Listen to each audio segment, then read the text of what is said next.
Salut à tous les amis, alors aujourd'hui on va se retrouver pour une petite vidéo, ou un tuto on va dire, sur l'installation d'une dumb valve TSI. Alors vous verrez pas vraiment le démontage, parce que j'avais déjà fait ça auparavant. Du coup vous allez voir ce qui est déjà installé et où ça doit être. Alors je vais vous faire une petite explication vite fait sur PC. Et ensuite on se retrouve sous le capot pour voir de plus près. Alors là je vais vous présenter le kit dumb valve spécialement conçu pour les 1400 TSI de chez Forge.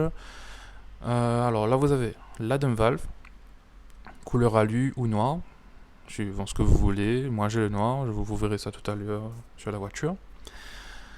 Ici vous avez le solénoïde. Là vous avez un ressort. Je vais vous en parler dans un instant. Là, vous avez une rallonge, c'est-à-dire que ici, vous allez connecter ça au solénoïde et ici au câble d'origine qui est connecté à la dumb valve d'origine. Et là, vous avez une durite silicone de couleur noire. Je crois qu'elle est disponible qu'en noir sur le site. Du coup, là, vous avez une platine d'adaptation pour pouvoir mettre le capteur map. Voilà, ça doit être mis entre le capteur map et l'emplacement du capteur lui-même pour pouvoir récupérer la pression à ce niveau-là. Ensuite, vous avez le joint qui devrait être mis pour la platine, les vis de fixation de la platine. Là, vous avez aussi une platine pour pouvoir fixer le solénoïde. Juste là, il devrait être fixé là-dessus. Et vous avez aussi les vis pour fixer la platine au moteur. Là, vous avez des colliers de fixation pour pouvoir fixer un peu tout n'importe où pour pas que ça se balade et tout. Là, vous avez des joints d'étanchéité, mais je sais plus si c'est des joints de rechange au cas où ou si c'est les joints à mettre dans la dumb valve. Je sais plus du tout. Ensuite, là vous avez un petit porte-clés, merci Forge pour le cadeau, et aussi un autocollant. Là, je vois pas dans la présentation, mais il est dans la boîte. Quand je l'ai commandé, il était dans la boîte. Donc voilà. Alors oui, les ressorts. Alors normalement, vous avez déjà un ressort dans la dumb valve. Je crois qu'il est jaune ou vert, je sais plus. Et vous avez un ressort en plus. Alors les ressorts. Il y en a 4 différents.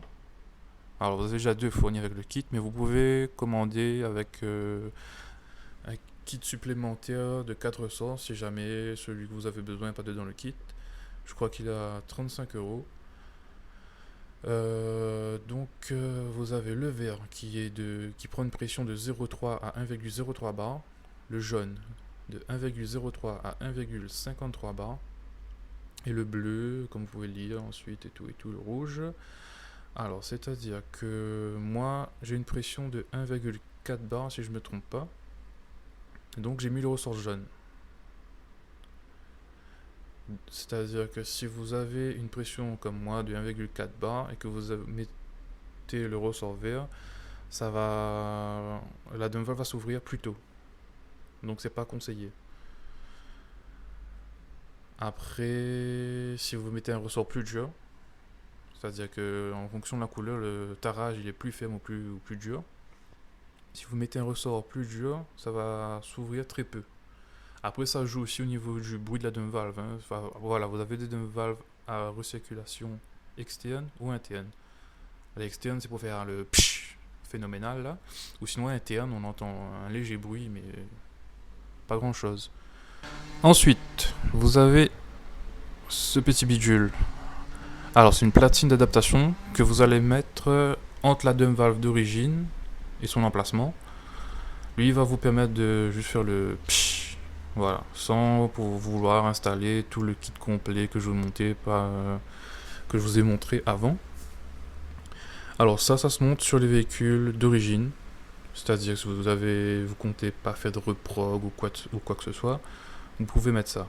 Et dans le cas où vous avez un souci avec la dump valve, elle est à changer, franchement, je vous conseille de prendre le kit complet. Et si vous comptez faire une reprog aussi, c'est tout aussi bien, car vous pouvez avoir les ressorts pour pouvoir modifier selon la pression que vous aurez au moment de la reprogrammation. Du coup, la dump valve, la platine, pardon, voilà, elle est de couleur noire. Vous l'avez aussi en couleur alu, comme pour le modèle complet. Voilà, donc pour ce qui est du budget, on est à peu près 240 et quelques euros pour le kit complet d'un Valve Forge. Pour ce qui est de l'entretoise, on est aux alentours de 70 euros quelques. Et pour les ressorts, ils sont à 35 euros et quelques, je crois. Donc voilà, je vous laisse aller vérifier ça sur le site MTK Tuning. Voilà, franchement, le site est bien. Vous pouvez faire confiance, il n'y a pas de souci. J'ai commandé plein de choses dessus. Ça s'est toujours bien passé. Alors pour commencer l'installation, il va falloir retirer ces deux vis là pour retirer la durée d'admission. Du coup, dès que vous avez retiré ces deux vis là, il va falloir enlever le petit clip et retirer cette durite. Et vous avez ensuite une vis ici. Ensuite, vous défaites la vis. Alors, une fois que vous avez retiré cette durite, vous allez pouvoir démonter la dump valve d'origine en retirant une vis qui est au-dessus et une vis dessous. Ensuite, une fois que vous avez retiré la dump valve, vous pouvez mettre la forge en place. Alors, une fois que vous avez terminé de mettre la dump valve ici, il va falloir passer au capteur map. Alors, c'est celui qui est là. Il va falloir démonter le capteur map pour pouvoir mettre la platine. Vous mettez la platine, le joint qui est fourni avec aussi. Ensuite, vous remettez le capteur map et les deux vis qui sont fournies aussi.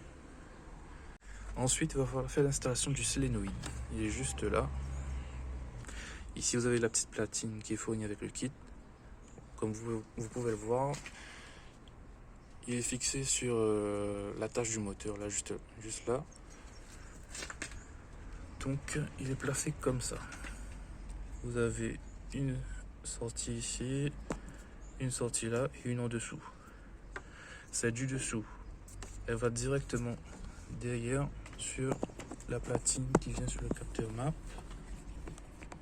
Je sais pas si vous pouvez le voir là. Là, juste là. Ensuite, celle de dessus, elle vient directement là, sur celui-là, dessous la dump valve. Ensuite, on a celui qui est ici, elle vient sur celui de dessus.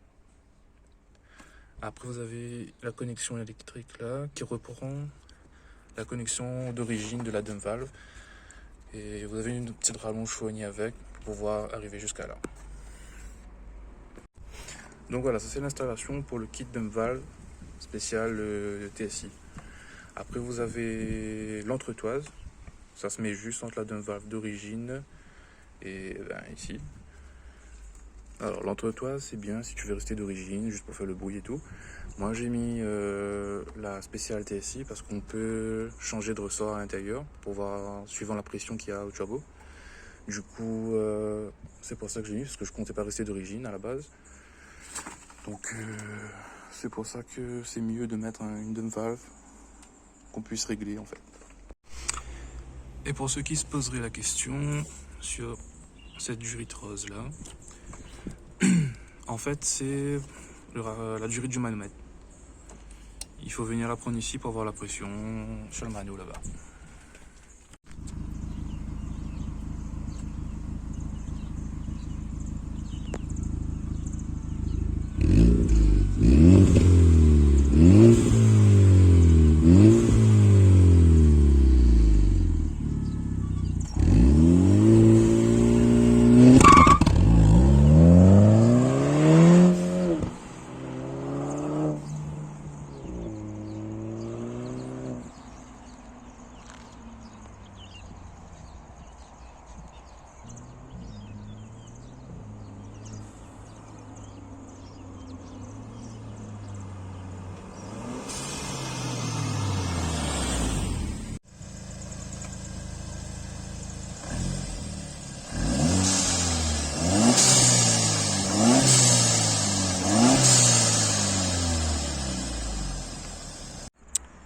Donc voilà, vous avez eu un petit aperçu de comment installer la dump valve et le petit retour son de ce que vous pouvez avoir comme résultat. Donc voilà, donc on se retrouve pour une prochaine vidéo. Allez, à bientôt.